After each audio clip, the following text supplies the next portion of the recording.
투쟁해 가지고 방송을 준비했으니까 여러분이 잘 소화하셔 가지고 도움 되셨으면 좋겠습니다.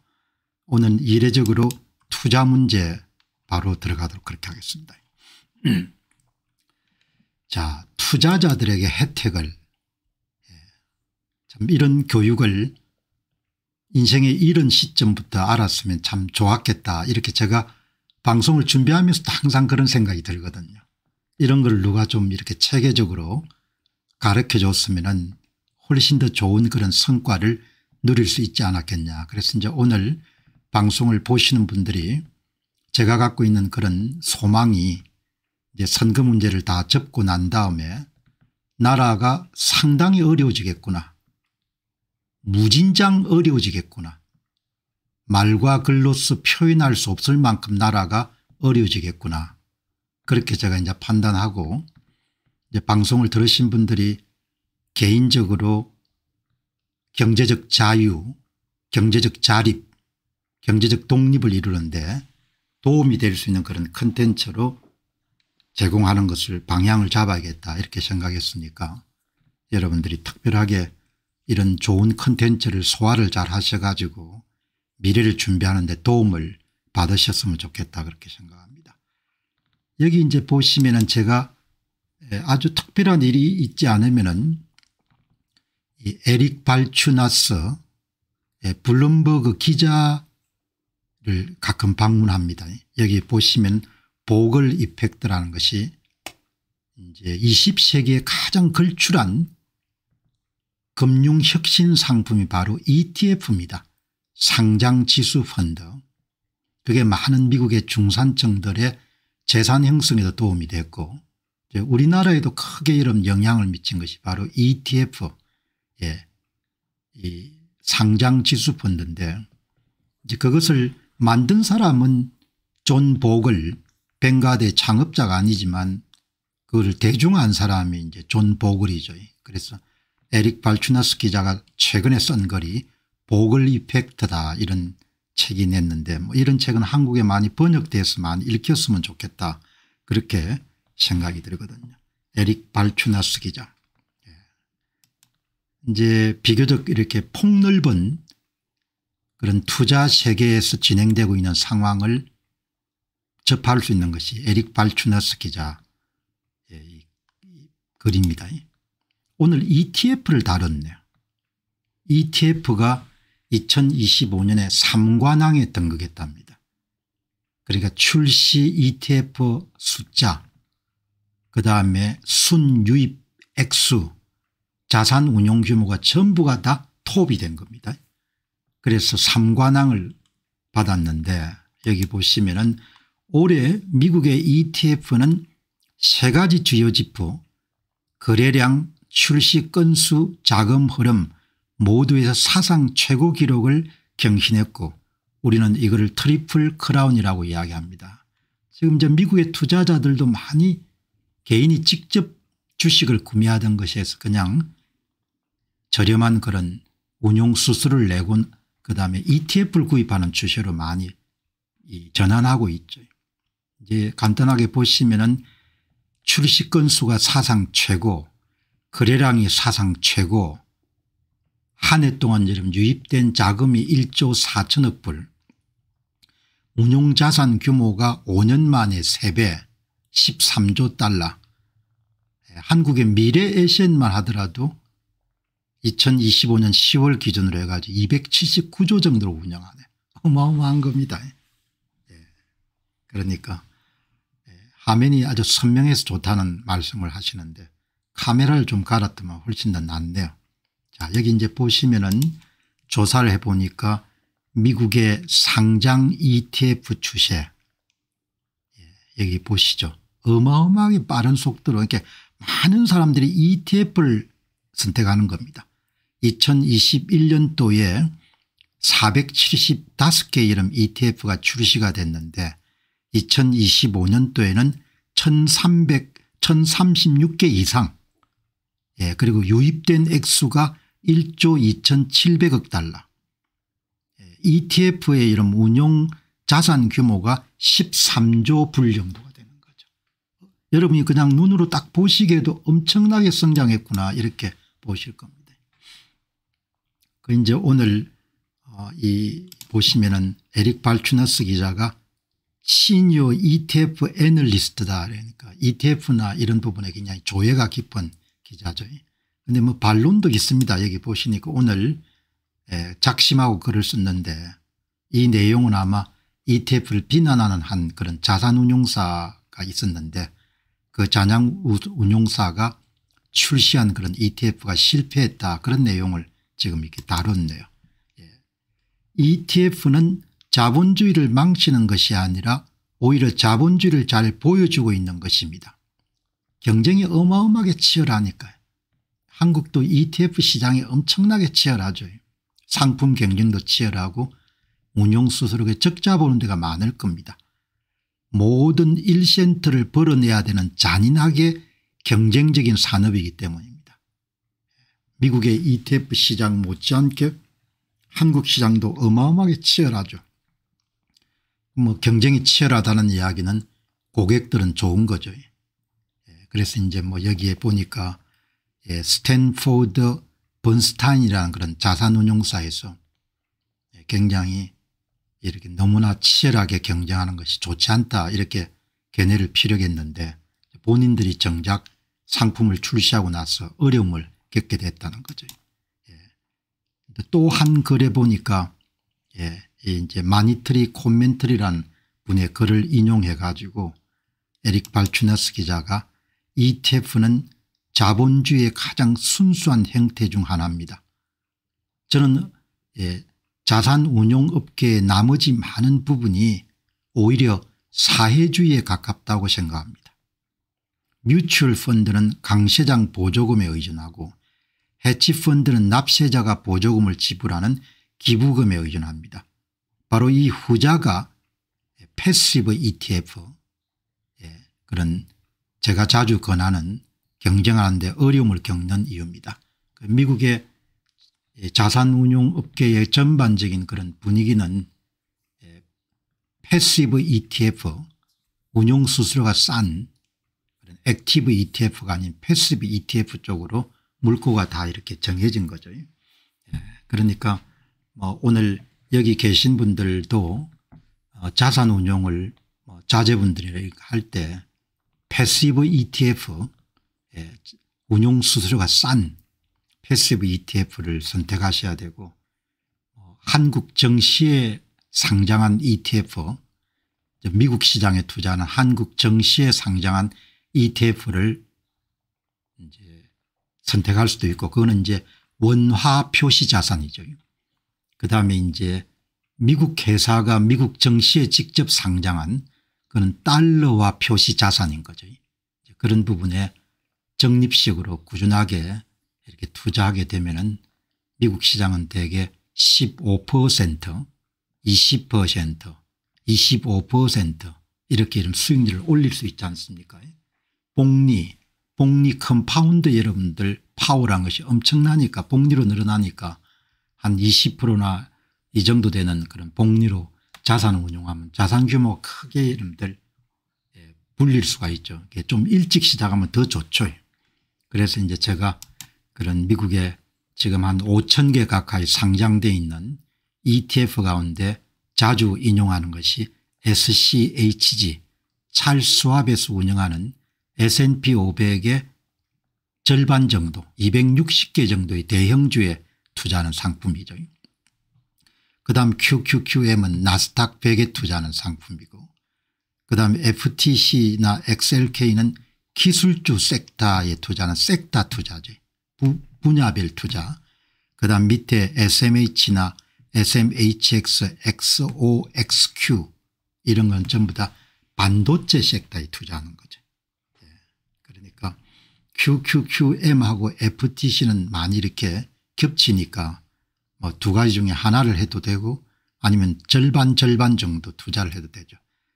변동성은 가장 위에서부터 밑으로 갈수록 심하죠. 그 대신 수익성도 동시에 맨 위에부터 아래로 갈수록 더 여러분들 커지는 거죠. 그러니까 미국에 5천 개 정도 ETF가 있지만 뭐 그렇게 유행에 휘둘릴 필요는 없고 그런 역사적으로 검증받은 그런 상품에 꾸준하게 적립을 해 나가면은 자산을 상당 부분 이렇게 늘릴 수 있지 않겠느냐 그렇게 생각합니다.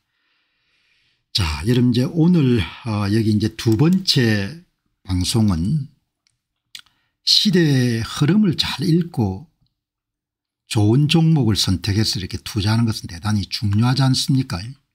그래서 요즘에 이제 제가 많은 시간을 투입해서 소개하는 것은 비트코인에 대한 그런 투자 문제를 많이 다루는데 이게 이제 어느 세대나 다 주어지는 건 아니죠. 지금 비트코인이 출시된 지 16년째입니다. 16년째인데 이 나탈리 브루넬 팟캐스트 진행자하고 특히 이제 암호화폐나 비트코인 업계의 굉장히 대표적인 팟캐스트 아주 미녀입니다.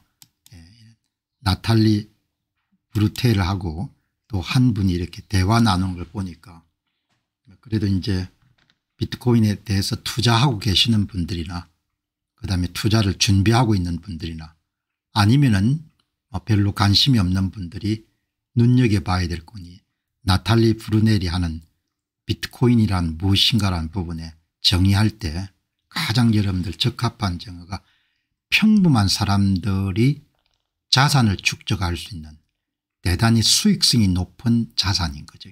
특별한 자산인데 그 자산의 특징이 딱 이렇게 정리됩니다. 비정치적이고 그다음에 전 세계적으로 거래되는 자본인 거죠. 비정치적 명실상부한 글로벌 에셋인 거죠. 금과 마찬가지로. 이렇게 여러분들 이 두 사람이 나누는 그런 대화록을 이렇게 풀어보니까 그중에 가장 핵심적인 키워드가 나탈리 브루넬은 인류 역사상 처음으로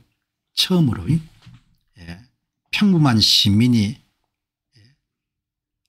경제적 기회를 갖기 위해서 비정치적이며 전 세계적으로 거래되는 자본을 축적하기 시작할 수 있는 돈의 형태가 그 돈도 여러분들 가치가 사라지지 않는 돈의 형태입니다. 이렇게 이름 정의를 하죠. 굉장히 중요한 그런 비정치적이고 전 세계적으로 거래되는 그런 최초의 자본이다. 이런 부분을 한 번 정도 공유할 필요가 있지 않겠느냐 그렇게 생각합니다. 다음은 이제 미국의 자산운용사 중에 가장 큰 정권과 관련해 가장 큰 플랫폼을 갖고 있는 데가 피델리티입니다. 이제 우리나라에도 피델리티 상품들이 많이 소개가 됐죠. 피델리티보다 자산 규모가 절반 정도인 회사가 찰스왑이고 그다음에 젊은 사람들이 좋아하는 그런 정권회사가 로빈후드 같은 정권 그다음 작은 정권회사들이 굉장히 많을 겁니다. 많은데 이 피델리티는 특히 이제 찰스왑이란 정권회사에 비해서 자산 운용 규모가 2배가 되고 그다음에 특히 이제 비트코인과 암호화폐 분야에서 굉장히 좀 앞서가죠. 그러니까 2026년도 상반기에 찰스왑이 정권 계좌의 구자를 갖고 있는 고객이 동일 계좌에서 현물 비트코인과 일부 암호화폐를 구입할 수 있는 그런 파격적인 조치를 취하겠다 이렇게 이제 발표를 했는데 피델리티는 이미 비트코인 ETF나 이더리움 ETF를 출시를 했죠. 그래서 피델리티 ETF는 압도적인 1위를 차지하고 있는 블랙록의 IBIT라는 그런 비트코인 현물 ETF 다음으로 시장 점유율이 높은 그런 상품이죠. 그러니까 피델리티 CEO가 생각하고 있는 것을 한번 보시면은 굉장히 도움이 될 것 같습니다. 시장이 어떻게 흘러가 저는 많은 사람들이 저축 분야에서 계속해서 역할을 할 것이라고 생각합니다. 비트코인은 암호화폐 세계의 근본이제와 같습니다. 우리가 여러분 자주 이야기한 장기 저축 수단 영어 표현으로 롱텀 세이빙 테크놀로지 그죠? 그러니까 일종의 저축 계좌로 비트코인을 생각하는 거죠. 그렇게 해서 보시면은 이렇게 여러분들 이제 이 피델리티의 CEO가 여성분이네요. 여성분이 그렇게 흔하진 않은데 큰 회사에 보시게 되면 피델리티의 CEO는 비트코인은 견고하고 끈기가 있고 영원히 존재할 것입니다. 피델리티 CEO는 전혀 망설이지 않았습니다. 그녀는 비트코인을 좋아하고 개인적으로 비트코인을 소유하고 있고 많지는 않지만 그리고 암호화폐 세계에서 근본위제로 본인은 간주하고 있다. 그러니까 이른바 디지털 에셋 디지털 자산에 투자할 때는 압도적인 비중이 비트코인이 차지해야 되는 거죠. 비트코인이. 그녀는 BTC가 모든 경기 사이클에 살아남았고 스스로를 입증했고 사람들의 장기 저축 수단으로 자리매김했다는 점에서 그 의미를 부여합니다. 장기 저축 수단이죠. 가치를 저장할 수 있고 동시에 가치를 그 어떤 자산보다도 빠른 속도로 증식할 수 있는 수단인 거죠. 그래서 요즘에 유행하는 디베이스먼트 트레이더 자국 화폐 가치 하락을 방어할 수 있는 대단히 요긴한 그런 이제 자산인 거죠. 그렇게 해서 이제 보시면은 이렇게 인터뷰를 했는데 인터뷰 내용 가운데 이 저축으로서의 역할을 할 수 있다는 점을 강조하네요. 저축. 그래서 이제 자주 말씀드렸던 롱텀 세이빙 테크놀로지로서의 비트코인을 마치 저축 계좌에 저축하듯이 그렇게 모으는 것은 대단히 중요한 것 같다. 그런 부분을 이런 사람을 통해서 한 번 정도 더 확인할 수가 있는 거죠. 그다음에 이제 삼손모라는 분은 이 업계에서 굉장히 이제 이름이 좀 나 있고 그다음에 특히 이제 국가 단위에서 비트코인을 전략적 보유고로서 이렇게 확정하는 것을 설득하는 상당히 이제 영향력이 있는 인물 가운데 하나가 삼손모 씨입니다. 여러분 시대가 어디로 흘러가는지를 한번 잘 보시기 바랍니다. 제가 자주 피델리티의 전설적인 그런 마젤린 펀드를 운영했던 피터 린치 이야기를 여러분들에게 자주 말씀드리지 않습니까? 피터 린치가 우리한테 그렇게 이야기하지 않습니까? 여러분께서 월마트가 IPO 상장할 때 월마트의 가치를 모를 수가 있습니다. 모르는 상태에서 월마트에 투자를 할 수는 없는 겁니다. 그러나 10년의 세월이 흐른 다음에 월마트의 사업 모델이 상당히 뛰어나구나 그때 투자를 결정하셔도 됩니다. 그렇게 10년 뒤에 투자하신 분들을 대개 30배 정도의 수익률을 올렸습니다. 그렇게 피터 린치가 이야기를 하지 않습니까? 전설적인 펀드 매니저가. 그러니까 너무 늦었다 이렇게 생각하실 필요는 없을 것 같아요. 그래서 이제 이런 플랫폼을 통해서 공부를 우리가 하는 겁니다. 삼손모 이야기 여러분들 보시기 바랍니다. 모든 미국 은행들이 비트코인의 무릎을 꿇었습니다. 불과 6개월 사이에 일어난 일입니다. 무릎을 꿇었다는 것은 모든 은행은 아니고 대다수의 은행들 웰스파고나 JP 모간이나 시티뱅크나 뱅크 오브 아메리카나 이런 대부분의 미국 주요 여러분들 전국적 규모의 그런 은행들이 비트코인의 수탁 그리고 담보 이런 부분에 대해서 적극적으로 뛰어들고 있는 거죠. 그게 6개월 정도 사이에 일어난 거지 않습니까? 그다음에 모든 지수 지금 모간 스탠리가 1월 15일 날 디지털 자산을 50% 이상 보유하고 있는 기업들을 그런 수동적 펀드 투자 대상에서 제외하겠다. 리스트에서 빼겠다. 이렇게 위협하고 있지 않습니까? 모든 지수는 비트코인 보유 기업의 무릎을 꿇을 것입니다. 갑자기 그들이 비트코인 보유 기업을 좋아하게 된다는 의미가 아닙니다. 그것은 순수한 필연입니다. 전 세계가 하이퍼 비트코인나이제이션 될 때 이들을 포함하지 않으면 그들의 지수는 무의미해질 것입니다. 시장의 대세가 여러분들 크게 디지털 자산을 이제 투자 대상 자산 할당 대상으로 여기는 것이 대세가 되기 때문에 MSCI나 같은 모건 스탠리 같은 회사가 자기신들이 갖고 있는 그런 힘을 이용해 가지고 인지로 역사 발전을 역주행시키거나 이런 부분들이 효과가 없을 거라고 저는 보거든요. 그렇게 여러분들 비트코인 보유 기업을 리스트에서 빼는 것은 불가능하게 될 것이다. 이렇게 이제 이야기를 하는 거거든요.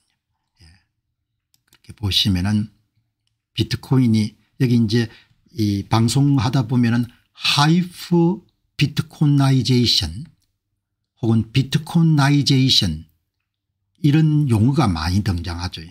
그러니까 비트코인나이제이션을 우리말로 하면 비트코인화 이렇게 볼 수가 있는데 이 용어를 한번 정의를 정확하게 하고 넘어가면 좋겠어요. 자주 나오는 용어니까. 하이프 비트코인나이제이션은 비트코인이 전 세계적으로 자발적인 시작 채택을 통해 어답션을 통해 가지고 궁극적인 글로벌 화폐 형태로 빠르게 자리 잡아가는 과정을 하이퍼 비트코이나이제이션이다. 이렇게 부르시면 좋을 것 같습니다. 그래서 이제 라자소니 캐나다에서 활동하고 있는 인도계 여러분들 그런 재무 전문가죠. 이렇게 이야기합니다. 비트코인은 전 세계에서 가장 큰 자본풀을 지금 끌어들이고 있습니다. 그런데도 사람들은 16년째 폰지 사기라고 주장합니다. 가까운 미래에 개인이 상당한 양을 손에 넣는 것은 거의 불가능해질 것입니다. 개인이 이제 여러분들 물론 시장에 사는 것은 불가능하지 않습니다. 왜냐하면 높은 가격을 지불하면 항상 팔려고 하는 사람은 있을 테니까. 그러나 라자소니가 늘 강조하는 것 같이 개인 차원에서 감내할 수 있는 그런 가격을 지불하고 비트코인을 사는 것이 굉장히 어려울 것 같다. 이런 이야기를 전문가답게 이야기를 하는 겁니다. 그렇게 여러분들이 보시면 좋을 것 같고 오늘은 조금 머리를 써야 되는 그런 방송 내용들이 꽤 등장합니다. 오늘은 일요일이고 하기 때문에 특히 이제 암호화폐나 특히 비트코인 같은 분야는 지식이 있어야 되고 지식이 있어야 믿음을 가질 수가 있고 그다음에 소신을 가질 수가 있고 그것을 넘어 가지고 신념을 가질 수 있기 때문에 이제 그런 사람들이 장기 보유가 가능한 거죠. 그래서 끊임없이 공부를 하는 겁니다.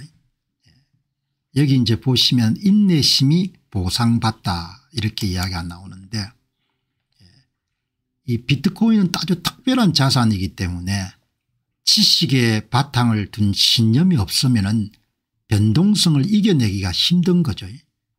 그래서 어떤 분들이 저한테 왜 그렇게 좋은 건데 10%를 이상은 안 가졌으면 좋겠다 그렇게 이야기합니까? 그 이유는 보통은 변동성을 참아내기가 힘들기 때문입니다. 일상생활을 영위하기가 어려울 정도로 변동성이 강한 거죠. 그렇기 때문에 10% 이상을 가지려면 어마어마한 내공이 있어야 되는 거죠. 오늘 이 보시기 바랍니다. 오늘 여기 이제 이 의사분입니다. 이렇게 아주 똑똑한 사람들이 많아요. MDB라는 분인데 이분은 아마 이제 의사를 하면서 비트코인에 투자를 하는 그런 이제 전문가입니다. 이렇게 글을 올린 겁니다. 핵심은 뭔고 하니까 어마어마하게 인내심을 필요로 하는 자산 같습니다. 이런 이야기를 올린 겁니다. 인내심이 이 여정에서 가장 어려운 부분처럼 느껴집니다. 투자자 입장을 가장 잘 반영한 그 신념이 없으면 변동성을 이겨낼 수가 없는 겁니다. 변동성을. 그래서 이런 공부를 해야 되는 아주 특별한 자산인 겁니다. 공부를. 그러니까 여러분들이 자료를 직접 찾으실 필요는 없고 제가 이렇게 하루에 8시간에서 10시간 정도 공부를 해가지고 정리해서 일단 매일 발표회를 하는 겁니다.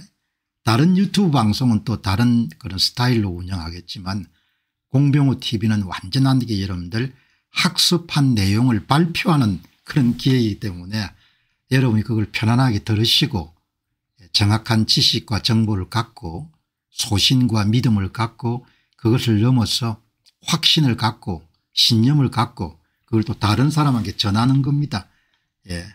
예수교를 믿게 되면 여러분들 전하지 않습니까? 복음을. 마찬가지죠.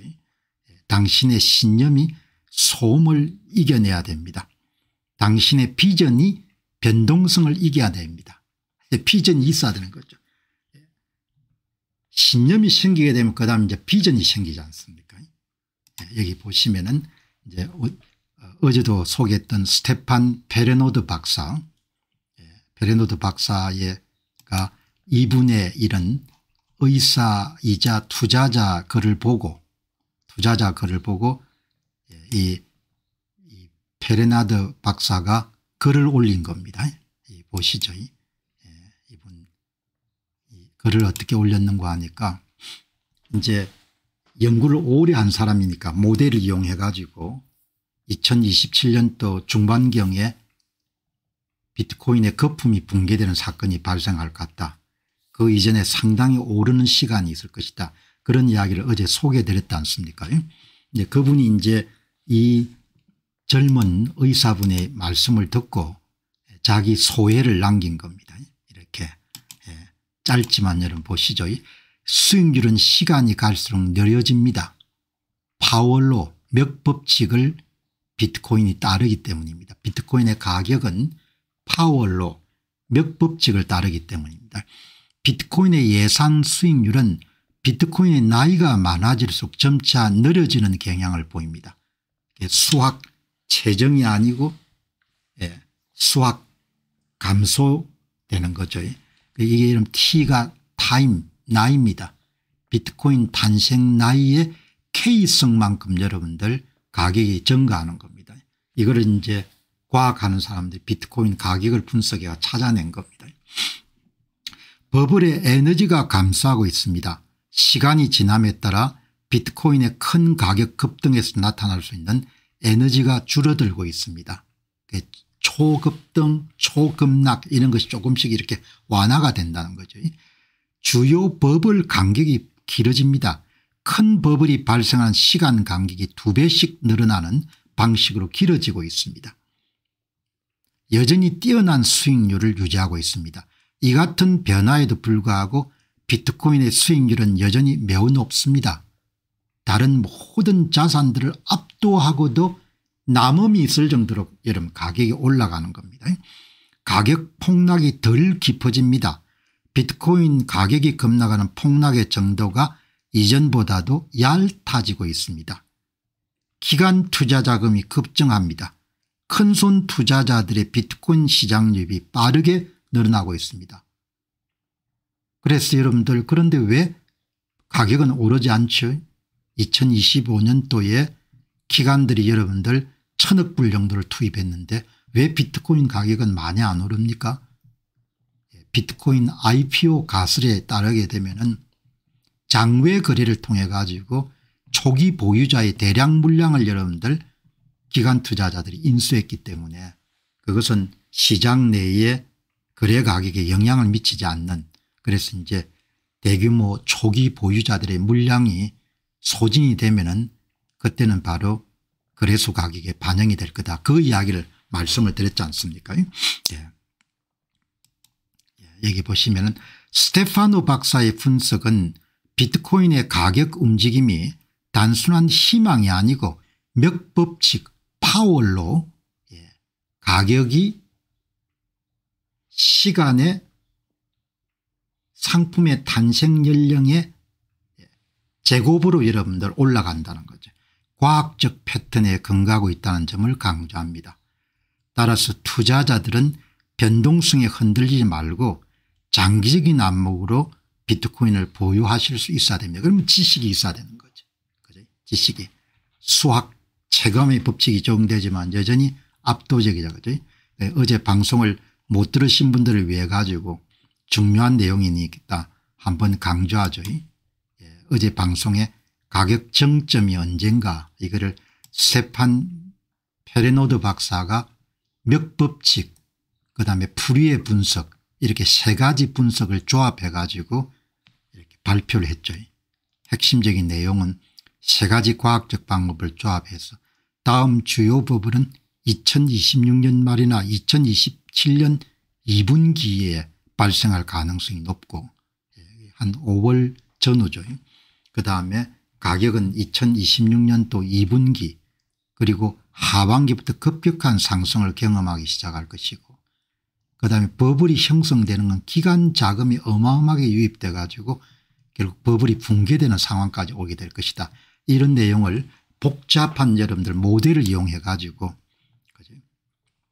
비트코인 가격의 움직임은 스테판 페레노드 박사에 따르면 지진이나 유체 난류 같은 자연현상에서 볼 수 있는 일정한 수학적 패턴을 따르게 됩니다. 몇 법칙을 기반으로 푸리의 배낭 같은 고급 분석 기법을 동원해서 비트코인 가격 패턴을 해독했습니다.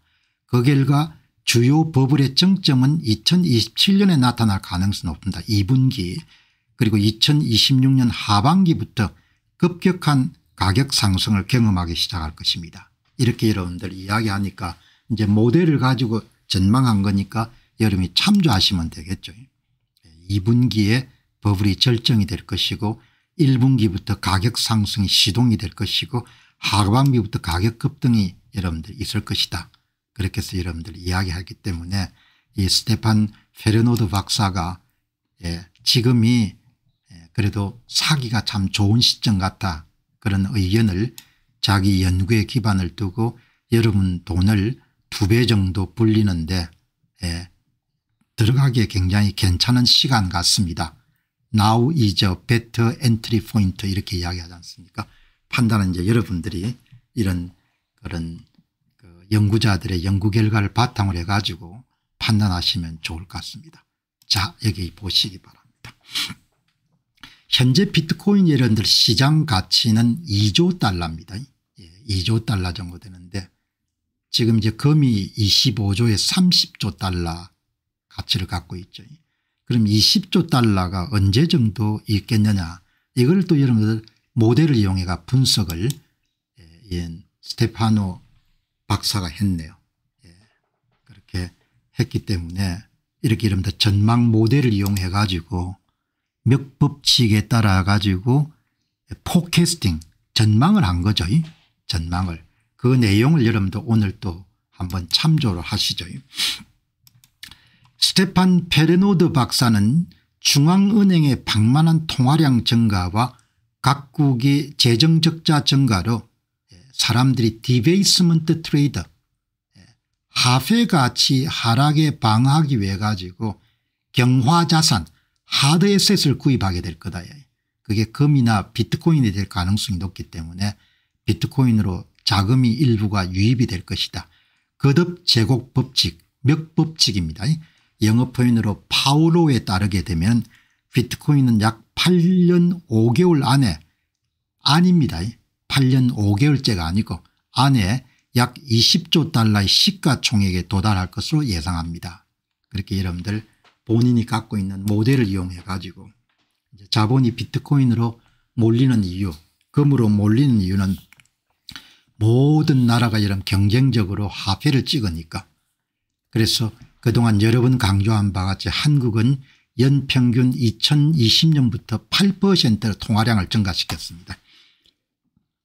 그러면 산술적으로 보면 한 해에 그냥 8% 정도 화폐 구매력이 떨어지는 겁니다.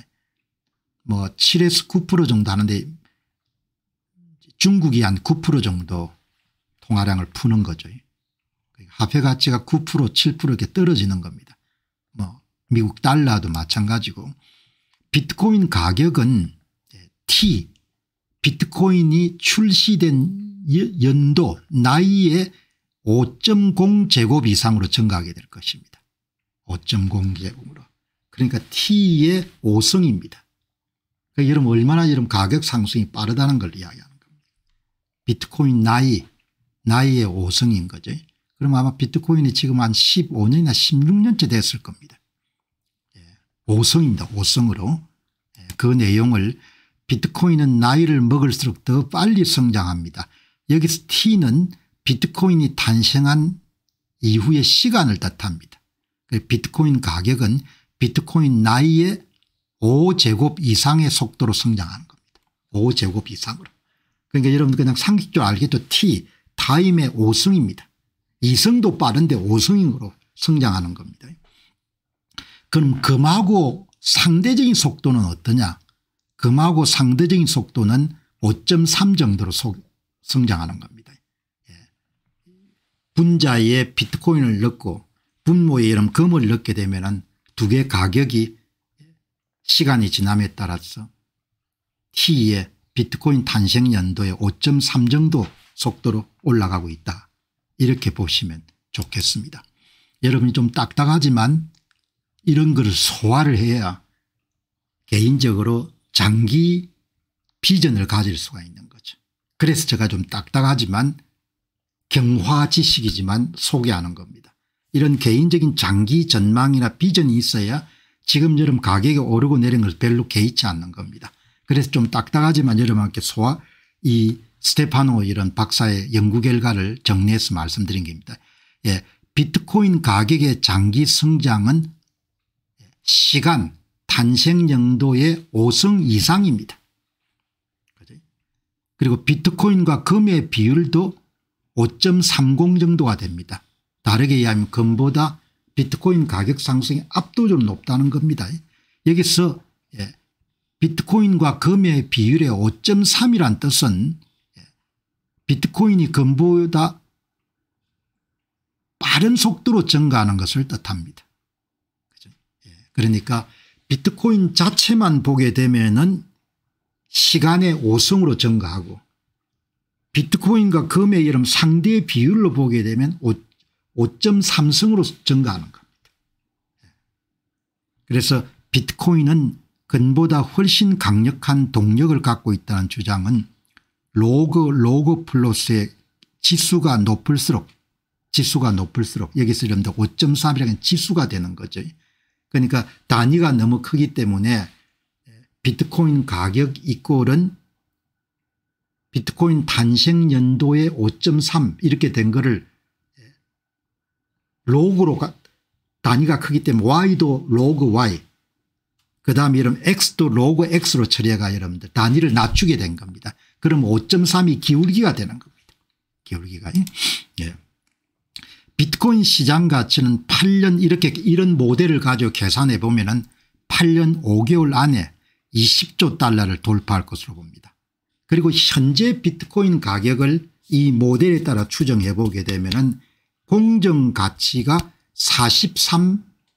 온스당 43불에서 54불이 나와야 되는 겁니다. 그런데 현재 23불 정도 나오는 겁니다. 23온스.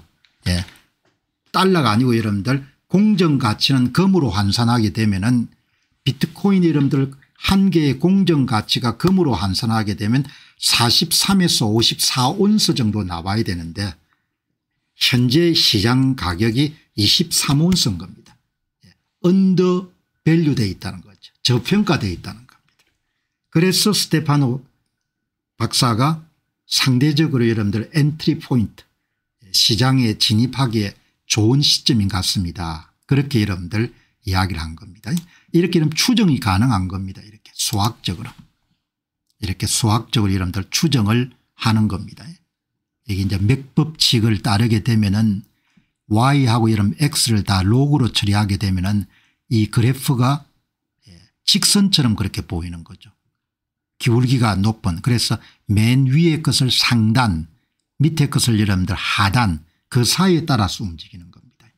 그러니까 여러분께서 이제 오늘 제가 말씀드린 내용이 조금은 딱딱하지만 그래도 장기 보유를 할 수 있는 힘은 이런 장기 비전 장기 전망에 대한 생각이 여러분들 딱 정리가 되어 있으면 여러분이 가는 겁니다. 여기 이제 오늘 한 분께서 제가 비트코인을 보유하고 마음의 평정을 얻었습니다. 그렇게 이야기하는데 이런 전망이 있으면 뭐 단기적인 여러분 가격 변동에 크게 연연해 하지 않는 거죠. 이런 게 없으면 어마어마하게 불안한 거죠. 20% 30% 정도 이렇게 손해를 보게 되면은 심적으로 엄청나게 타격이 큰 거죠. 여러분들 오늘 한번 보시기 바랍니다. 이 비트코인 가격도 여러분들 로그로 처리하고 그다음 비트코인 시간도 로그를 처리하게 되면은 이게 로그입니다. Y도 로그 X도 로그를 취하게 되면은 함수 형태가 Y = AXN승입니다. 이 N성이 기울기입니다. 기울기. 기울기가 여러분들 5성 정도가 나왔다는 거죠. X는 시간 타임입니다. 예. 금융자산의 경우에 Y는 금융자산의 가격입니다. 가격은 시간이 지남에 따라 얼마나 빠르게 상승한지를 나타내는 성장률을 뜻합니다. 이렇게 여러분들 딱 정리하게 되면은 이러한 분석에서 거듭 제곱은 일반적으로 로그를 취한 값의 기울기를 뜻합니다. 기울기입니다. 그러니까 여기에 타임도 로그를 취하고 그다음에 비트코인과 금의 상대 비율도 로그를 취하면은 그게 5.3이 나온 겁니다. 5.3 이게 기울기입니다. 그러면은 비트코인의 가격이 금보다 훨씬 더 빠른 속도로 이렇게 나아진다 이렇게 보시면 되겠죠. 그래서 이렇게 보시면은 이렇게 다 여러분들 이렇게 모델을 가지고 추정을 하는 겁니다. 추정을. 과학인 거죠. 뭐 100% 맞을 수는 없겠지만 이렇게 과학자들이 전부 다 사회현상 자연현상을 이렇게 모델을 이용해 분석하지 않습니까? 반전이 있을 것입니다. 2027년 중반까지 금 대비 비트코인은 정점을 찍게 될 것입니다. 그 이야기를 여러분들 글을 또 남겼네요. 1시간 전에. 다음 버블은 로그 주기 일정에 따라서 2027년 중반까지 비트코인은 금 대비 정점을 찍을 것으로 예상합니다. 이렇게 여러분들 참조하시면 좋겠습니다. 어마어마한 대가들이죠. 얼마나 여러분들 이렇게 추정하는 데 힘들겠습니까? 자, 또 대가 보시기 바랍니다. 장기 전망을 갖고 있어야 되는 거죠. 지오바니 박사. 이름 대가처럼 보이죠. 영어가 완전히 이탈리아 영어더구먼요. 비트코인 파워 법칙 지오바니 산토스타시 박사와 함께 여러분 이 눈매 보시기 바랍니다. 오늘 특별히 일요일 날 이런 내용을 여러분 집중적으로 다루는 것은 비트코인의 장기 보유는 개인 스스로가 이런 정리된 장기 전망과 비전을 갖고 있지 않으면 유지하기가 힘들다 이야기죠.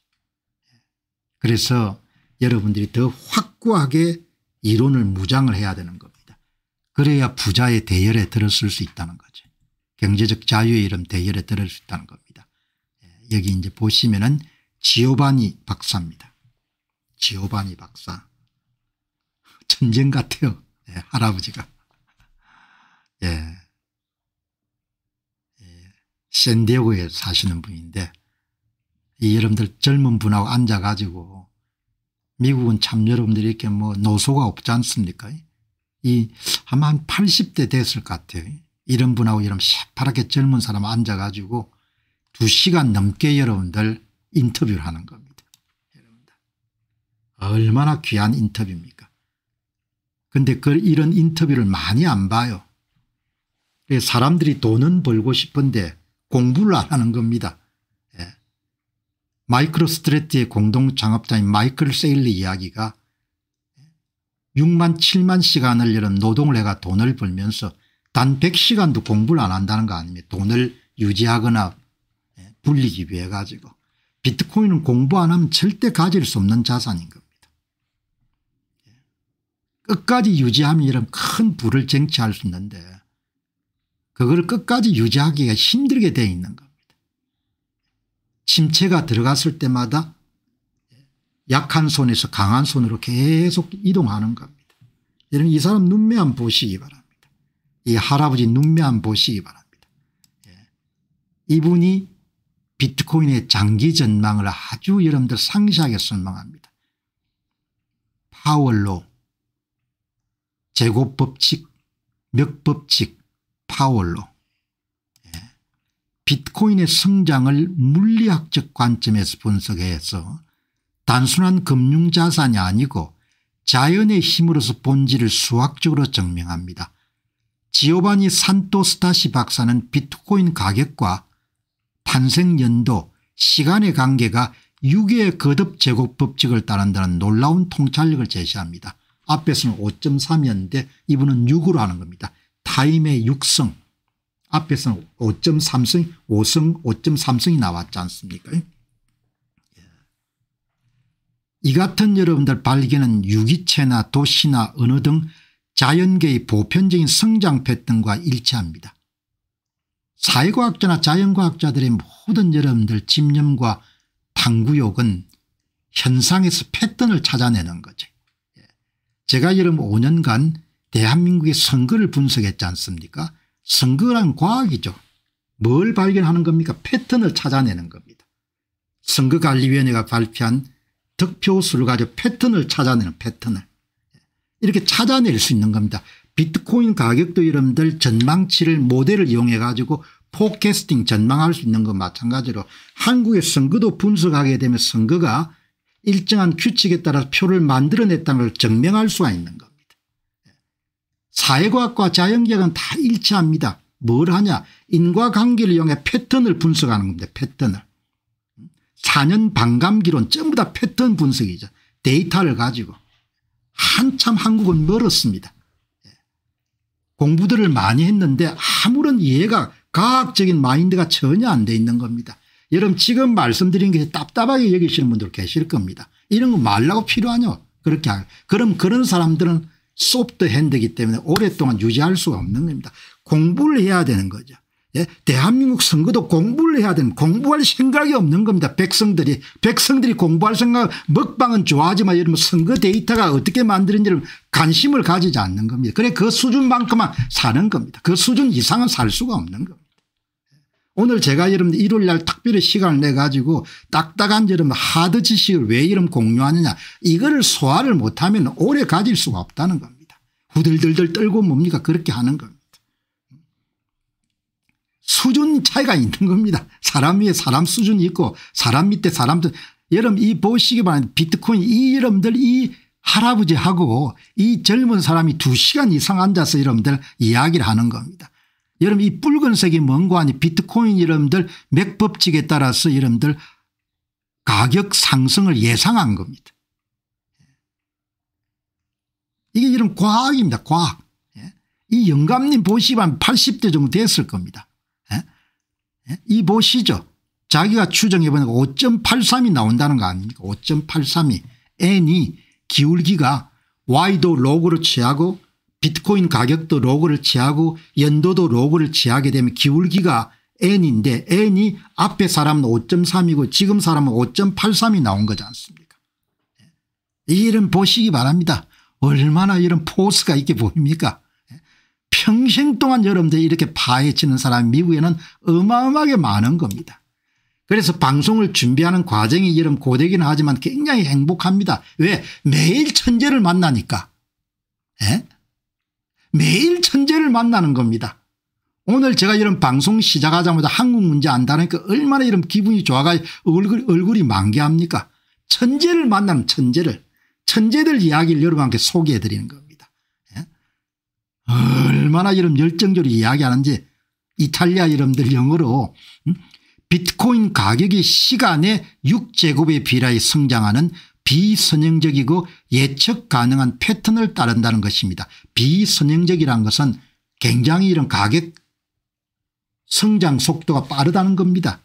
이것은 비트코인이 단순한 금융자산이 아니고 자연현상과 유사한 성장 법칙을 가진다는 것을 뜻합니다. 비트코인의 장기적인 가격 경도를 예측할 수가 있습니다. 예측할 수가 있으니까 여러분들 2025년에 좀 빠지더라도 관계가 없는 겁니다. 어차피 여러분들 다시 돌아올 거니까 이런 정도의 여러분 지식이 있어야 담대해질 수 있는 겁니다. 비트코인의 역사적 성장과 보편적 패턴으로서의 힘의 법칙, 맥법칙, 파워로우입니다. 비트코인은 인류 역사상 가장 빠르게 성장한 자산으로 알려져 있습니다. 앞으로도 마찬가지일 겁니다. 최초의 달러 거래 시점부터 현재까지 15년 동안 1억 배 이상 상승했습니다. 어떤 다른 자산도 같은 규모로 성장한 사례가 없습니다. 이 같은 폭발적인 성장은 비트코인이 일반적인 금융자산과 다르다는 직관을 제공합니다. 과학자들이 이렇게 다 분석을 하는 겁니다.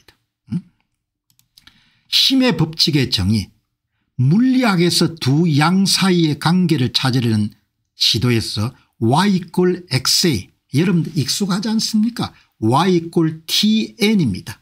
t는 시간, 비트코인 탄생 연도, n은 뭡니까? 기울기입니다. 두 개를 여러분들 로그 y 로그 x로 하면 a가 여러분 기울기가 나오는 겁니다. 거의 직선에 한 수량이 y가 다른 수량의 x의 거듭 제곱에 비례하는 비선형적 관계를 의미합니다. a가 여러분 2면 2제곱, 비트코인처럼 6이면 5.8이면 5.8, 6제곱, 5.8제곱 이렇게 나오는 겁니다. 물리학에서 법칙은 도메인과 규모를 초월하여 반복적으로 관찰되는 신뢰할 수 있는 패턴을 의미합니다.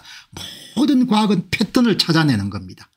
제가 이런 5년 동안 전문가들의 도움을 받아 한 게 뭔가 패턴 분석입니다. 선관위 발표 후보별 특수의 패턴을 분석하는 패턴을. 아주 여러분들 초보적인 단계입니다. 이런 우주나 천체나 이런 연구에 비해 가지고. 그거를 한국 사람들이 이해를 할 수가 없는, 관심도 없는 겁니다. 그래서 노예살이를 할 수밖에 없는 겁니다. 노예살이를. 무식하면 여러분 노예가 되는 수밖에 없는 겁니다. 노예가. 이게 숫자가 전부 다 분석하지 않습니까?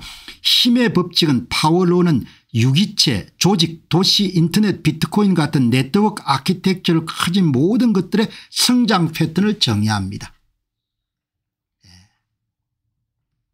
무식하면 고생하는 겁니다. 무식하면 돈을 잃는 겁니다. 무식하면 여러분 노예가 되는 겁니다. 경제적 자유는 그냥 주어지는 게 아닙니다. 경제적 자립은 그냥 주어지는 게 아닙니다. 경제적 독립은 그냥 주어지는 것이 아니죠. 방송 보고 그냥 사는 게 아닌 겁니다. 공부를 해야 되는 공부를 여러분 가질 수 있는 꽉 잡을 수가 있는 겁니다. X축이 1 증가할 때 시간 타임이 1 증가할 때 Y축도 1 증가하는 단순한 1대1 관계가 Y 꼴은 X입니다. 그래프가 매우 빠르게 성장하여 Y축의 로그를 취하면 직선으로 나타납니다. 그래프가 곡선 형태를 띠지만 X축과 Y축 모두의 로그를 취하면 직선으로 나타난 비선행 관계입니다. 비트코인 가격 Y 이꼴은 AX, 비트코인 시간 두 개를 양쪽에다 로그를 채죠. 로그 Y, 로그 X를 채하게 되면은 타임 위에 올라있던 N이, 이런 타임 위에 올라있던 N이 기울기가 되는 겁니다. 비선형, 가파른 직선처럼 보이게 되는 겁니다. X 수량이 조금 변할 때, 시간이 조금 지날 때 비트코인 가격 Y 수량이 크게 변하는 곱셈 효과가 발생하게 됩니다.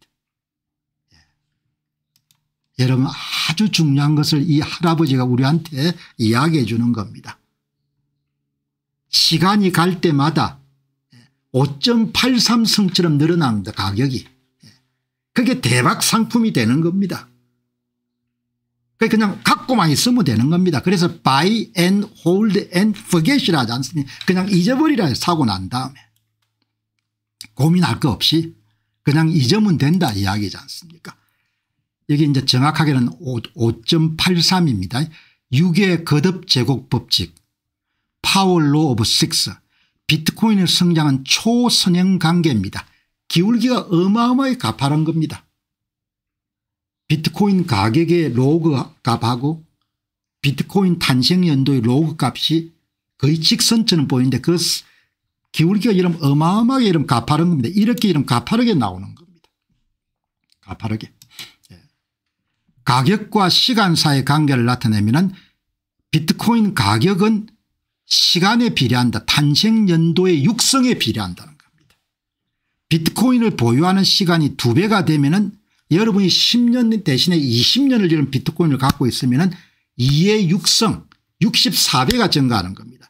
시간이 3배가 되면 3의 육성 720배가 증가하는 겁니다. 이런 지식을 갖고 있어야 유지를 할 수가 있는 겁니다. 이런 지식을 갖고 있어야 마음의 평정심을 유지할 수 있고 이런 지식을 갖고 있어야 경제적 독립을 쟁취할 수가 있는 겁니다. 이 법칙은 비트코인 네트워크가 확장되고 통화되는 과정을 수학적 언어로 설명하는 것이다. 이런 내용을 전부 다 할아버지가 이름 다 이렇게 우리와 함께 설명을 해 주는 겁니다. 예? 비트코인 가격이 워낙 큰 값이기 때문에 그냥 Y를 쓸 수 없고 로그를 취해가 숫자를 낮춰야 됩니다. 예. 로그로 취해가지고 로그는 지수를 반환하는 연산이고 Y축의 로그를 취하면 각선이 10배의 성장을 나타내는 질수 있는 방식으로 전체 가격 역사를 볼 수가 있겠습니다. Y축에만 로그를 취하고 X축은 선형으로 유지한 그래프를 보면 비트코인 가격은 아름다운 곡선 형태를 가지게 되지만 그러나 두 개를 다 로그를 취해버리면 거의 직선처럼 나온다 이야기죠.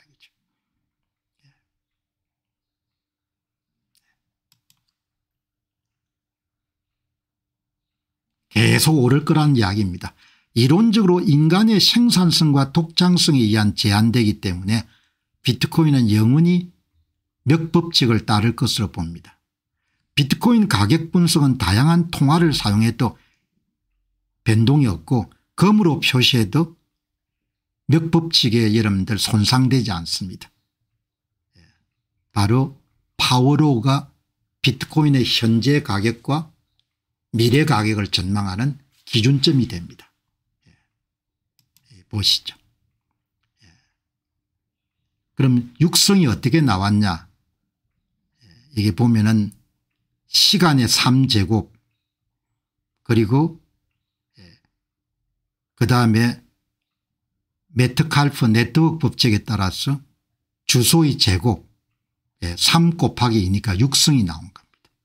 두 관계를 결합하면은 가격은 시간의 3제곱 6제곱에 비례하게 된다. 아주 여러분들 멋지게 설명한 겁니다. 이런 대단한 여러분들 연구자들을 여기 이제 여기 5.41이네 5.41 n이 5.41 기울기가 5.41인 겁니다. 이렇게 여러분들 오늘 정리하시고 너무나 중요한 내용이기 때문에 지오바니 박사 제곱 비례 법칙을 한 번 정도 더 요약할 필요는 있을 것 같아요. 여기 이제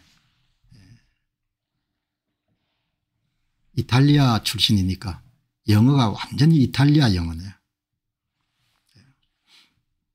어마어마하게 여러분들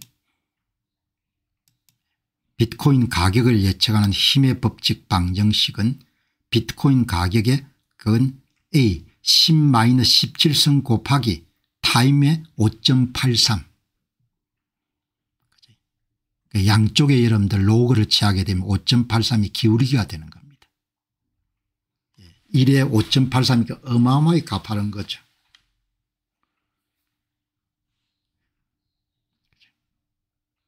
이걸 발표할 때가 6만 5천 불이었네요. 10만 100만 달러 도달 시점은 이 방정식에 따르면 2033년에 400만 달러에 도달할 것으로 예측된다. 현재 시점에서 2배의 시간이 지나면 가격은 현재 가격의 65배인 450만 달러가 될 것으로 예측한다.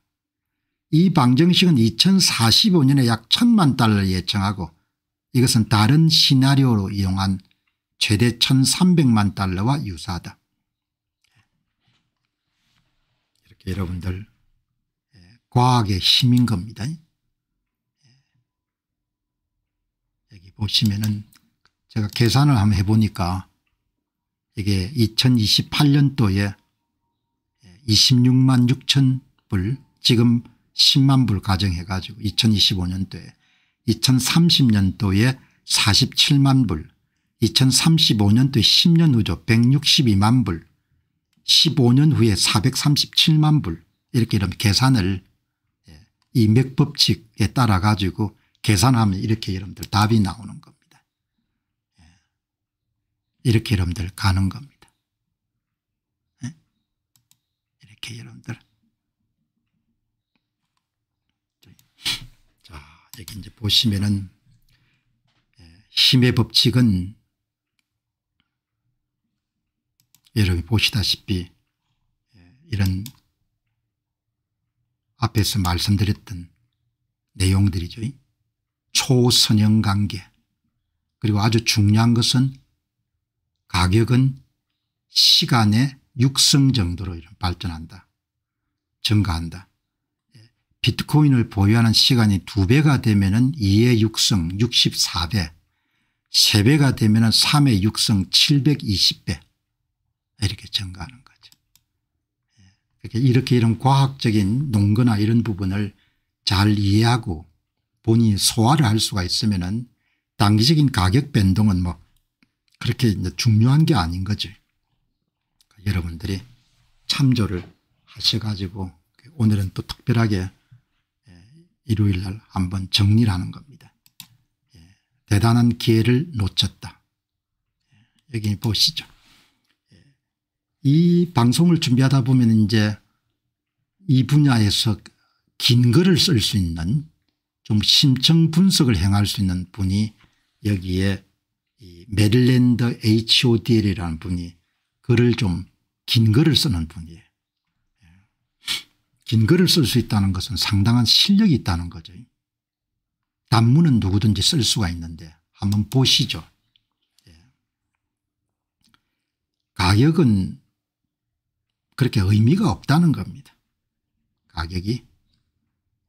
그리고 여기 보시면은 여기 이제 비트코인을 소유한 사람들은 단기 가격 변동이나 반감기나 이런 부분을 좀 초월해야 된다는 거죠.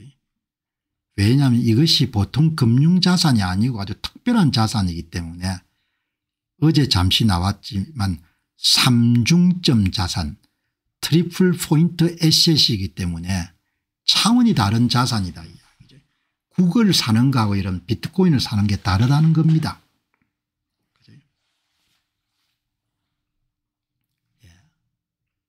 구글을 여러분들 뭐 다 다르다는 거죠.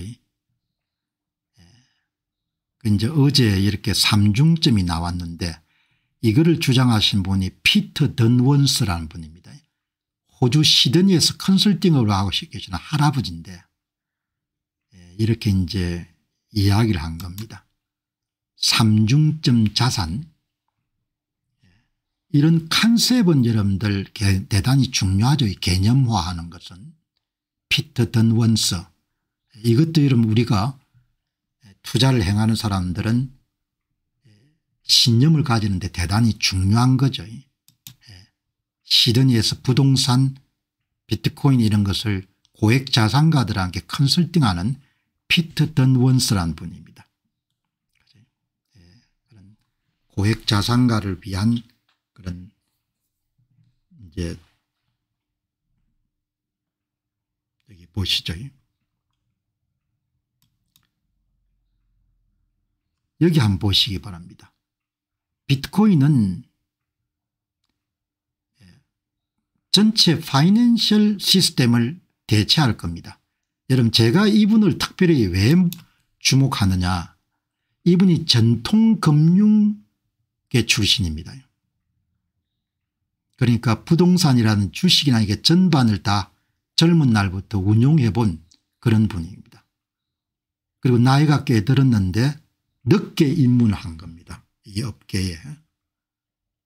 그런데 우리가 놓칠 수 있는 대단히 중요한 점을 지적하시는 분이죠. 이분입니다. 이분. 서양 사람들은 뭐 나이가 이렇게 여러분들 잘 구분하기가 우리하고 달라가 나이가 많이 들어 보이니까, 그런데도 나이가 상당히 있는 분 같아요. 비트코인이 전 파이낸셜 시스템을 대체할 것이다. 다시 여러분 재조정할 것이다. 이런 이야기가 나오는 겁니다. 자, 그럼 여러분들 오늘 1부에서는 뭘 보고 싶으냐. 피터 던원스라는 사람이 비트코인과의 인연을 한번 보시죠. 인연을. 많은 교훈을 갖고 있습니다. 가족들이 처음에 권한 겁니다. 가족들이.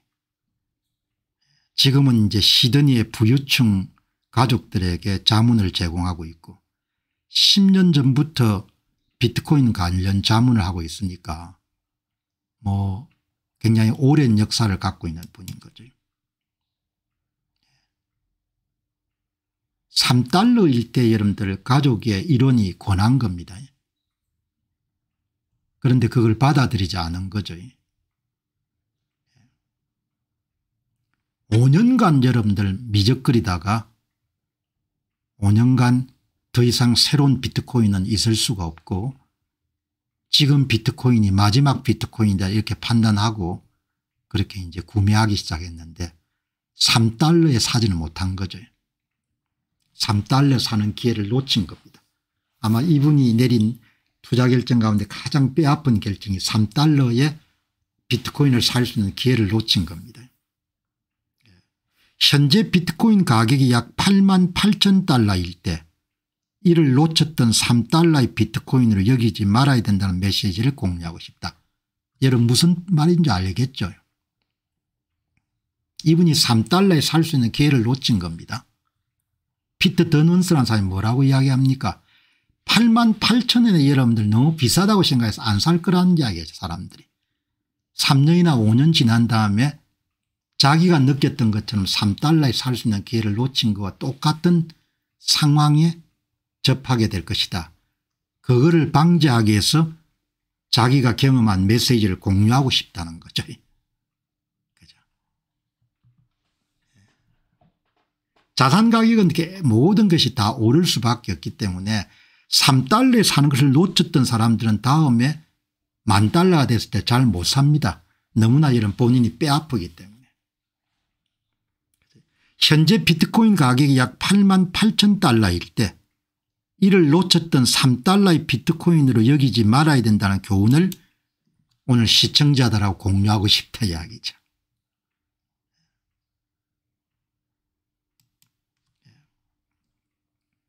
비트코인도 이와 같아서 부동산 투자자들이 22만 달러에 매입했던 토론토 서부 지역 부동산이 현재 75만 달러가 되었을 때 22만 달러에 샀던 투자자들이나 22만 달러에 망설였던 투자자들은 75만 달러에 살 수가 없는 겁니다.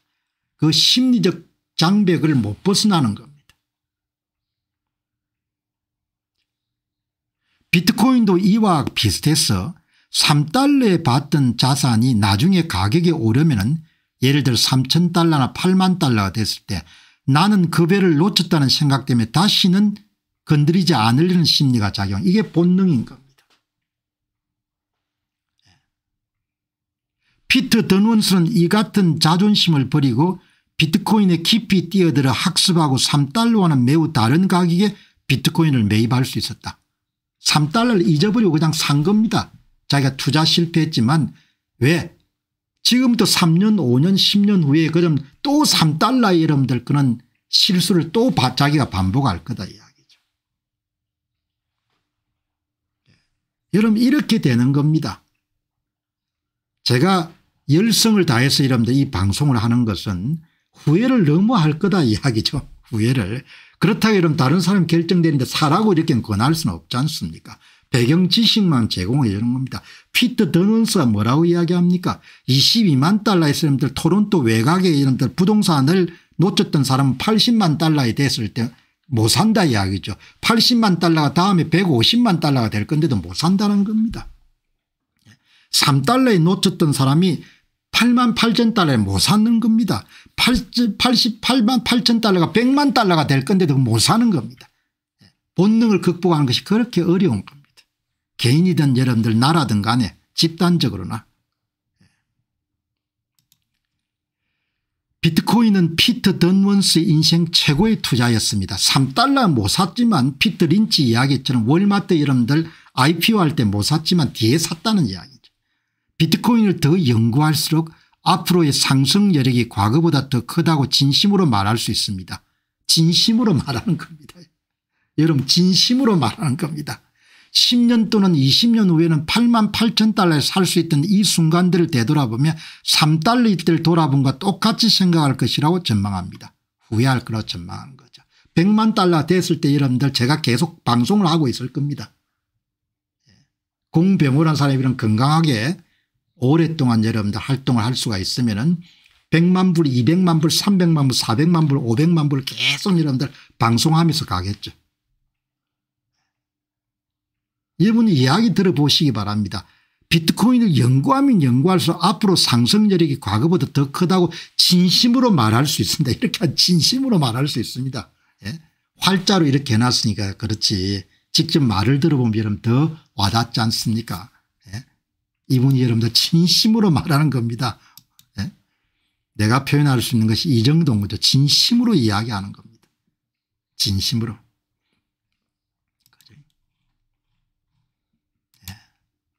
지난 10년간 비트코인은 포트폴리오에 있으면 안 되는 자산에서 반드시 있어야 되는 자산으로 바뀌었습니다. 몇 개월 사이 이런 바뀌는 거 보시기 바랍니다. 은행들 태도 바뀌는 거 보시기 바랍니다. JP모간 하버드가 이런 최고로 여러분들 자기 자산 목록의 제1등이지 않습니까? 그게 뭘 이야기합니까? 때가 너무나 여러분들 지금 급하다는 이야기죠. 현재의 진정한 리스크는 포트폴리오에 비트코인이 없는 것이 있는 것이 아닙니다. 이렇게 이야기하지 않습니까? ETF 허용, 비트코인 재무회사, 비트코인 채굴회사, 어제 여러분들 상품 선물위원회 발표 전부가 다 나오지 않습니까?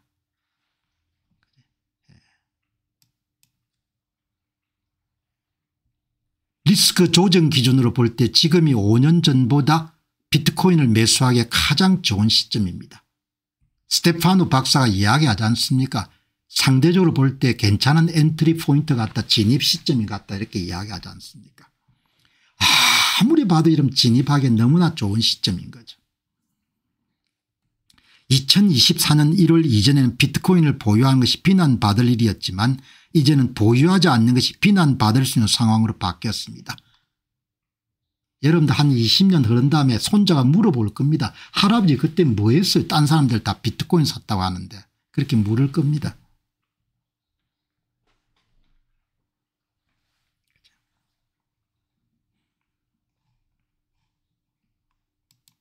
자, 이분이 상당히 내공을 갖고 있는 분입니다. 다른 사람들이 많이 놓쳤던 부분을 이분을 통해서 한 번 더 확인하게 되죠. 3중점 자산인 겁니다. 피터 던원스의. 이거는 부동산 주식 이런 걸 다 다뤄보지 않은 사람이면 나오기가 힘든, 회계나 이런 부분을 다 다루지 않으면 나오기 힘든 이야기를 하는 겁니다.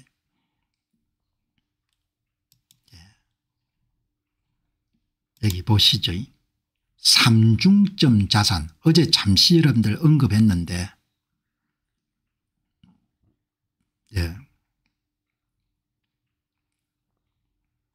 이거를 여러분 한번 보세요. 3중점 자산 이런 자산 없다는 겁니다. 3중점 자산 이 개념을 여러분들 이 피터 더넌스 씨가 내세운 겁니다. 비트코인은 세 가지 기능을 수행할 수 있는 겁니다. 동시에 가치 저장 수단, 교환 매체, 회계 단위 세 가지 기능을 모두 수행하는 세계 최초의 3중점 자산인 겁니다. 특히 우리에게 익숙하지 않은 회계 단위입니다. 가치 저장은 이해가 되고 교환 매체도 이해가 되는데 회계 단위가 잘 이해가 안 될 겁니다. 그건 블록체인하고 관련된 거죠. 가치 저장 기능. 가치 저장 기능은 뭐 제가 특별히 이야기를 안 해도 되겠죠. 예. 돈을 마구 찍어내는데 자기의 자산 가치를 유지하려면은 미국의 여러분들 초고속 기술주를 사든지 금을 사든지 은을 사든지 비트코인을 사든지 이렇게 해야 될 거 아닙니까?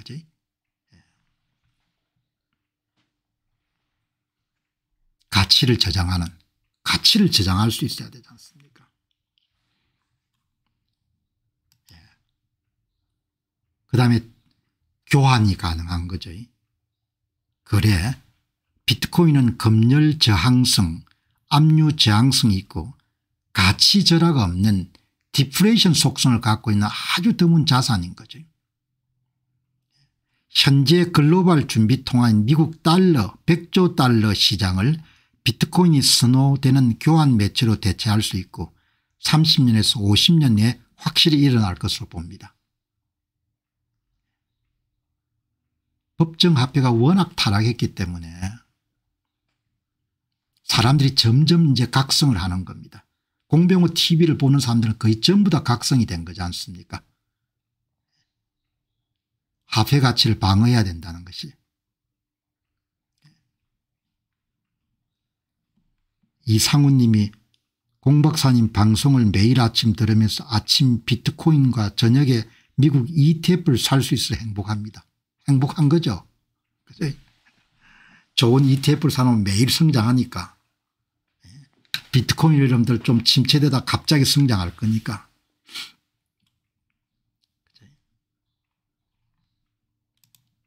회계 단위가 중요합니다. 회계 단위가. 이거는 되게 언급을 안 하죠. 비트코인은 다빈치 시대 이후에 1600년 만에 최초의 회계 혁신입니다. 이중북의 삼중북이로 혁신한 겁니다.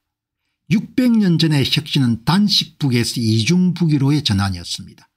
이것은 글로벌 붐을 일으켰습니다. 비트코인은 이중북이 시스템보다 훨씬 나은 삼중북이 원장 시스템으로 업그레이드한 것입니다. 회계 단위의 총 세계 유효 시장 규모가 1000조에서 2000조 달러입니다. 어마어마하게 많은 것을 대체할 겁니다. 이런 블록체인 기술이라는 것이 대단한 겁니다. 거래 당사자 외에 제3자가 여러분들 장부를 공유하는 시스템인 겁니다. 회계 단위 혁신한 것이 어마어마하게 큰 겁니다. 그래서 암호화폐 시장도 굉장히 커질 것 같아요. 이 부분이 아주 중요합니다. 이 부분을 여러분 특별히 강조하는 사람들은 그렇게 많이 못 봤습니다. 회계 혁신, 그러니까 가치 저장 혁신, 교환 매체 혁신, 회계 단위 혁신을 이룬 겁니다. 블록체인 기술을 이용해 가지고 변조할 수 없도록 거래가 전부 다 분산된 원장에 다 기록이 되는 겁니다. 예, 삼중북이 원장 시스템은 블록체인 기술을 통해 구현된 회계 시스템의 획기적인 혁신을 이야기합니다. 삼중북이 시스템에는 거래 당사자인 두 주체의 장부 기록 외에 거래의 진위와 내용을 증명하는 제3의 암호화된 기록을 추가됩니다. 그것이 바로 블록체인에 의해서 가능한 겁니다. 대단히 중요한 겁니다. 블록체인은 바로 이 제3의 장부 역할을 수행합니다. 거래가 발생하게 되면 해당 거래 정보는 암호화 성명이 된 디지털 영수증 형태로 생성되고 분산된 공용 원장인 블록체인에 기록됩니다. 블록체인에 기록된 데이터는 시간이 기록되고 암호화되어 있어 한 번 기록되면 쉽게 변경하거나 위변조할 수가 없습니다. 수백 년간 이어져온 이중북이 시스템에 제3의 불변 계층을 추가함으로써 회계의 투명성과 효율성과 보안성을 획기적으로 개선하게 된 겁니다. 어마어마한 시대를 살고 있는 겁니다. 여러분 지금 우리가 아마 시간이 지난 다음에 여러분들 릭 엘드만이 뭐라고 이야기합니까? 여러분 2035년 되면은 2030년 지금부터 5년 후에 비트코인 시장이 19조 달러, 토큰화 시장, 토커나이젠 시장이 17조 달러가 될 겁니다. 거래 비용을 현저하게 줄이고 삼중부기가 가능한 시대가 열리게 된 거죠. 누군가의 허락을 받고 여러분들 원장을 작성할 필요가 없는 겁니다. 이더리움이 제공하는 스마트 컨트랙트라는 계약서를 통해 여러분들 모든 게 다 거래가 이루어질 수가 있는 겁니다.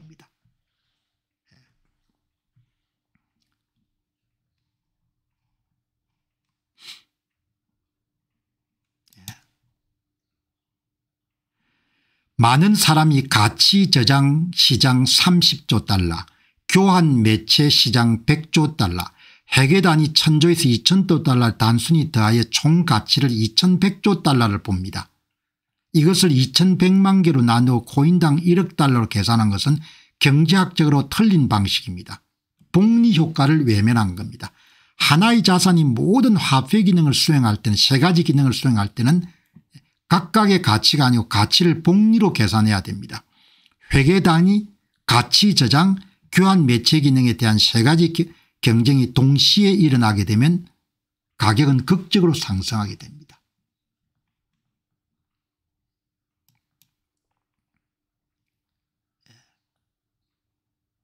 대부분의 사람은 이 가치들을 더하기만 할 뿐이고 복리 효과를 이해하지 못해서 이용 가능한 시장 규모를 과소 추정합니다. 이 정보가 전 세계 고르게 분배될 때까지는 시간이 걸리겠지만 이 사실을 세상이 깨닫게 되면 수십억 달러짜리 비트코인 될 것입니다. 현재 8만 8천 달러에 사는 것 15년 전 3달러에 살 기회와 동일한 기회입니다. 여러분 방송 굉장히 진지하게 들으시기 바랍니다.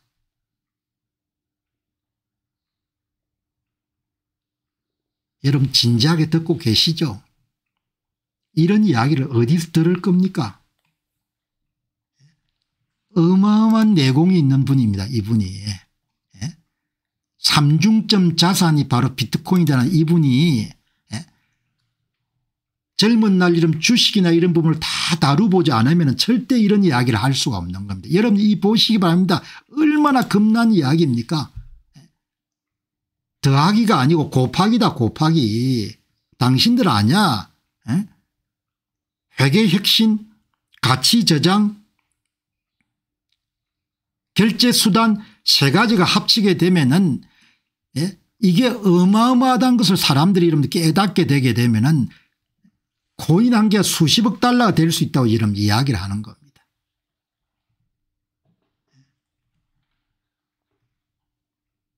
현재 8만 8천 달러에 사는 것이 15년 전 3달러에 살 기회와 동일한 기회입니다.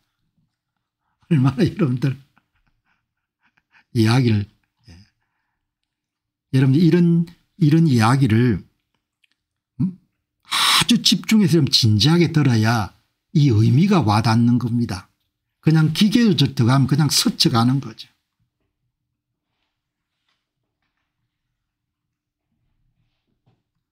특히 이분이 이야기하는 회계혁신, 회계 업그레이드가 어마어마하게 중요하네요. 이 부분을 이렇게 이런 강조하는 사람은 제가 못 봤습니다. 블록체인과 이런 회계혁신에 대한 부분을 강조하는 것을. 회계시장에 대한 충격 주지만 담보시장에도 어마어마한 충격을 주겠네요. 대단한 분입니다. 시드니에 계신 분인데 이렇게 이런 천재들을 만나서 공부를 하고 그걸 정리해서 여러분들한테 전달하는 건 피터 던워스 인터뷰를 일단 전문에서 이런 중요한 내용을 12가지를 한번 정리를 해보겠습니다. 삼중점 자산, 비트코인은 가치 저장 수단, 교환 매체 수단, 회계 단위 수단 세 가지 합계 기능을 모두 수행하는 세계 최초의 자산입니다. 이 세 가지 기능이 하나의 프로토콜에서 복리 효과를 내면 가치가 극적으로 상승한다고 분석합니다. 이중북의 삼중북이 원자노의 핵심, 비트코인과 블록체인은 레오나르도 다빈치 시대의 1600년 만에 최초 회계 업그레이드입니다. 600년 전에 이중북이로 해서 전환이 글로벌 붐을 일으켰듯이 비트코인은 훨씬 나은 삼중북이 원장 시스템으로 전환을 뜻합니다. 이것은 1000조에서 2000조 달러 규모의 회계 시장을 재편할 잠재력을 갖고 있습니다. 궁극적인 디플레이션 방지 자산, 아주 드물죠. 인플레이션을 방어할 수 있는 디플레이션 성격을 갖고 있는 자산은 금, 은 뭐 이런 거죠. 금보다 우월한 가치 저장 수단,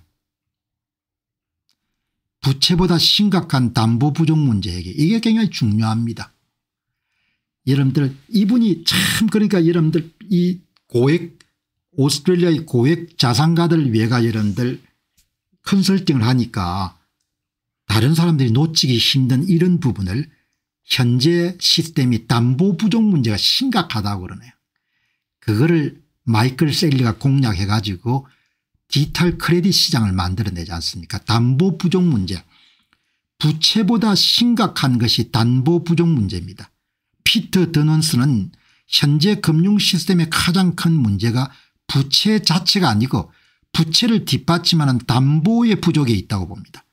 정부가 발행하는 부채는 담보가 없는 부채이고 비트코인은 2100만 개는 희소한 담보를 제공하여 이 문제를 해결한 핵심 역할을 할 수가 있습니다. 이 시장을 지금 공략하는 것이 지금 마이클 세일러인 거죠. 없는 것이 리스크인 필수 자산이 되었습니다. 지난 10년간 비트코인은 있으면 안 되는 자산에서 반드시 포트폴리오에 있어야 되는 필수 자산으로 바뀌었습니다. 현재의 진정한 리스크는 비트코인을 보유하지 않는 것이고 리스크 조정 기준으로 볼 때 지금이 5년보다 훨씬 더 좋은 매수 시점입니다. 여러분 5년 전에 샀으면 좋았겠죠. 여러분 5년 전에 샀으면 좋았을 겁니다. 싸니까. 그때는 불확실성이 너무 컸던 거죠. 지금은 규제 리스크나 이런 부분이 많이 여러분들 제거가 된 겁니다. 제가 볼 때는 거의 원금 손실 가능성이 아주 낮은 자산이 돼버린 겁니다. 스테파노 박사 여러분들 엔트리하기엔 굉장히 좋은 시점이다. 진입하기엔 좋은 시점이다. 왜 그렇게 이야기했겠습니까? 지금이 5년 전보다 훨씬 더 좋은 매수 시점이라고 봅니다. 가격은 좀 비싸죠. 그 대신 리스크는 현저하게 줄인 겁니다. 미국 정부의 지지와 제도화로 인한 위험이 감소했습니다. 어제 보셨지 않습니까? 미국의 상품 선물 거래위원회가 비트코인을 여러분들 연방 규제를 받는 자산으로 승격시켜 준 거 아닙니까? 부동산 자본 성장의 한계와 비트코인으로 해결 호주 캐나다 등 서구 국가의 부동산 자본 성장은 신용 성장에 크게 의존해 왔지만 전 세계가 부채로 질식하고 있기 때문에 신용 성장의 한계에 도달했습니다. 반면에 정건적 곡선이 없는 비트코인은 더 나은 자본 성장을 전망하기 때문에 부동산 투자자들이 비트코인으로 자산을 전환하는 현상이 나타나고 있습니다. 여러분 이 부분도 아주 중요한 내용입니다. 이 부분도 실물 분야에 종사하고 있는 분이 아니면 도무지 하기 힘든 겁니다. 호주의 이런 부동산 투자가 줄고 그 사람들이 부동산을 매각해 이런 비트코인을 산다는 거 아닙니까? 예? 뭐냐 부동산을 해가 여러분들 투자 수익이 안 나온다는 겁니다. 한국에 주는 메시지도 어마어마하게 심대한 겁니다. 그러니까 여러분들 지금 오늘 호주 시드니에서 고액 자산가를 상대로 여러분들 사업을 하시는 분이지만 통찰력이라는 것이 다 한국에 주는 겁니다.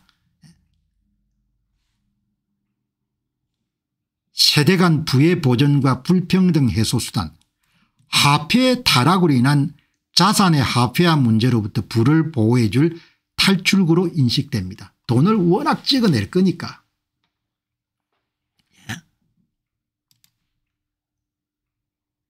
미래의 경제 출력은 기존 GDP 영향 요인 인구 생산성 부채가 아니고 에너지, 지능 그리고 작업 증명 세 가지 영향 요인으로 구성될 것입니다.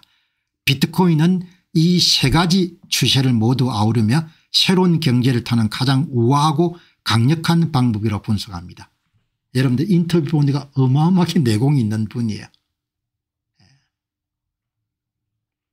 장기적으로 비트코인이 은행과 기관에 큰 타격을 줄 것으로 봅니다. 이렇게 이야기를 했네요.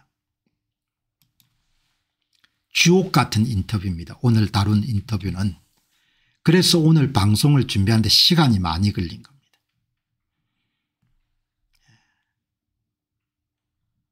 여기 보시기 바랍니다. 부동산 투자와 비트코인 투자 선택의 문제.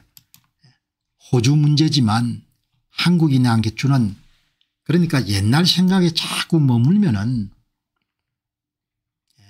여러분 젊게 살아야 됩니다. 이제는 젊게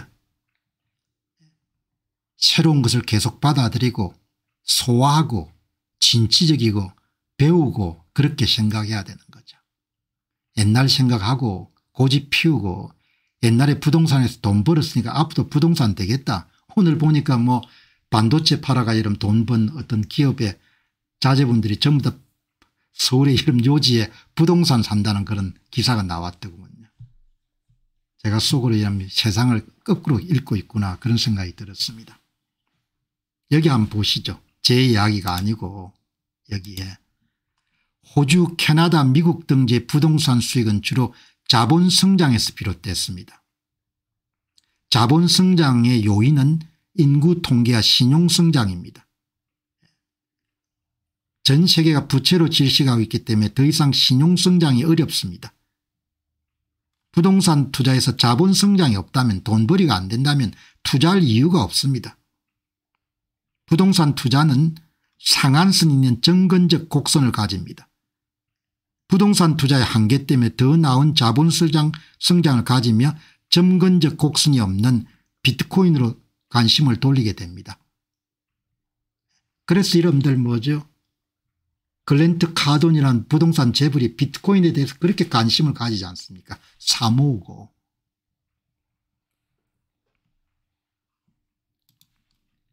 캐나다, 호주 부동산 시장이 경제에서 중요하기 때문에 정부가 대출 상한 기간을 25년 35년에서 앞으로 50년 80년 심지어 100년은 늘려 신용성장을 인위적으로 크레딧을 만드는 겁니다. 크레딧을.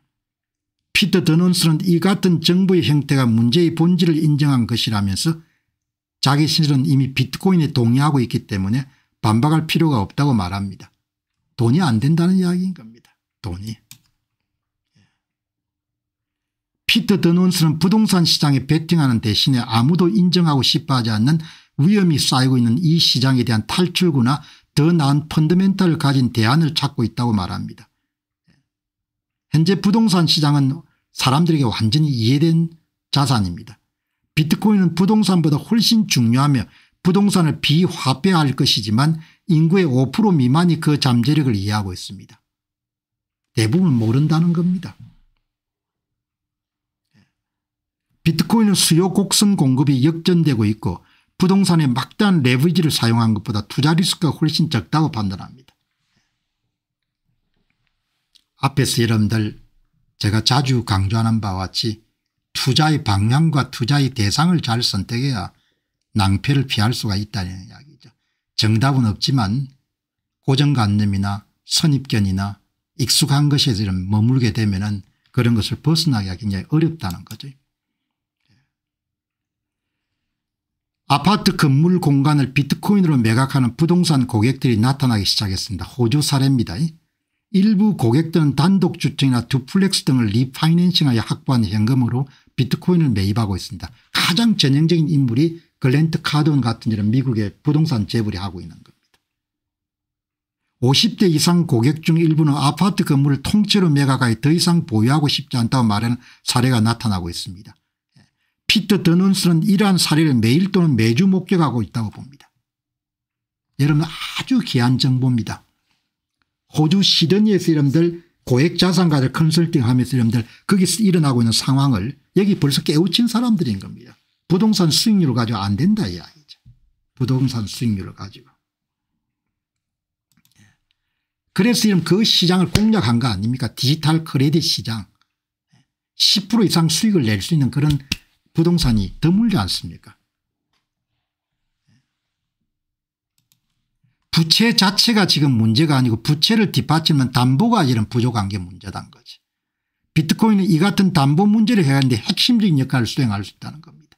그걸 가지고 사업을 하겠다는 거 아닙니까? 이렇게 디지털 크레딧 시장을 활성화해 가지고 이렇게 디지털 크레딧 시장을.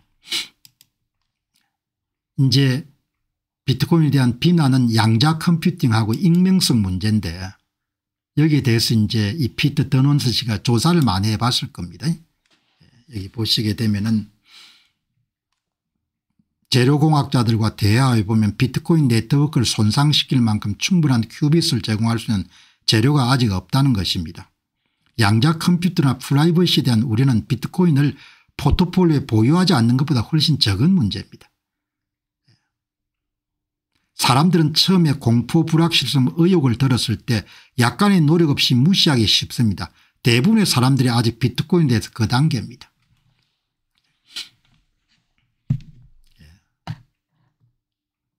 새로운 생각을 하거나 새로운 관점을 가지는 것이 쉽지가 않은 일이죠. 그러나 뭐 다행스럽게 오늘 공병호TV를 찾아주셔 가지고 방송 들으신 분들은 오늘처럼 이렇게 중요한 방송을 다른 날에 비해서 좀 적게 이름 들으시네요. 다 복이 있어야 되는 겁니다. 억수로 후회할 겁니다.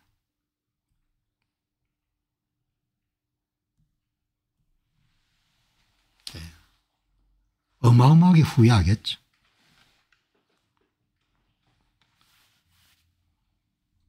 자, 여러분 오늘 방송 이제 여기서 마무리하고 또 여러분들 다음 방송 내일 또 새 주제 준비해 가지고 그렇게 방송 또 드리도록 그렇게 하겠습니다.